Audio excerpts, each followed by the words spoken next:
Сите процеси кои се во надлежност на Државниот испитен центар, државна матура, државно тестирање, обука и испит за директори, приправнички испити, меѓународно тестирање ТИМС ќе бидат ставени во мирување додека не се исполнат нашите барања. Му порачаа на министерот Бесими вработените во ДИЦ, кои веќе втор ден штрајкуваат.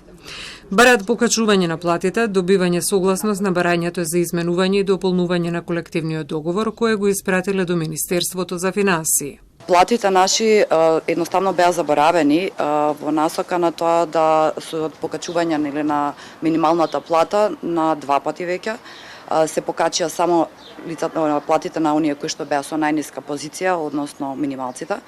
И веќе дојдовме во некоја ситуација каде што имаме изедначување на платите на повеќе од 11 лица од можни 29 вработени во Државен испитен центар, односно од службата за обезбедување до некоја позиција нешто подсоветник се речиси изедначени платите, односно на минималец. Тоа што го дознавме за платите на вработените во ДИЦ навистина е скандалозно и недозволиво. Лица со високо образование кои работат за подобрување на македонскиот образовен систем да примаат толку ниски плати, вели председателот на Сојузот на средношколци Лука Павиќевиќ. Не верувам и не сакам да се случи одложување на државната матура, нејзино пролонгирање или неможност истата да се организира и одржи, бидејќи ќе се создадат голем број на проблеми за оваа генерација на матуранти, за средношколците и за системот воопшто, но верувам дека во овој период ќе имаат слух од Министерството за финансии и дека ќе ги прифатат барањата на штрајкувачите од ДИЦ.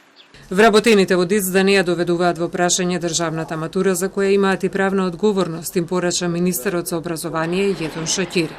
Да комуницираат со директорката и со другите институции да чекаат да се реши општиот колективен договор. Тие вработени кои се дел од администрацијата на УПОС синдикатот, јас ќе ги повикувам да не ги искористат заради тоа што сите имаме законски обврски, имаме законски задолженја и кога се работи за државна матура не можат да го искористат моментот на државната матура за да достигнува тоа. Целта на владата и на општиот колективен договор за сите што го очекуваат, мислам и другите синдикати, е подобри услови, но не сакам во таа институција да се користат овие ситуации за некој во моментот да добива од тие средношколци што треба да завршуваат државна матура. Во меѓувреме Телма се обита да добија став од Министерството за финансии дали ќе бидат исполнети барањата на вработените во Државниот испитен центар, но засега нема одговор.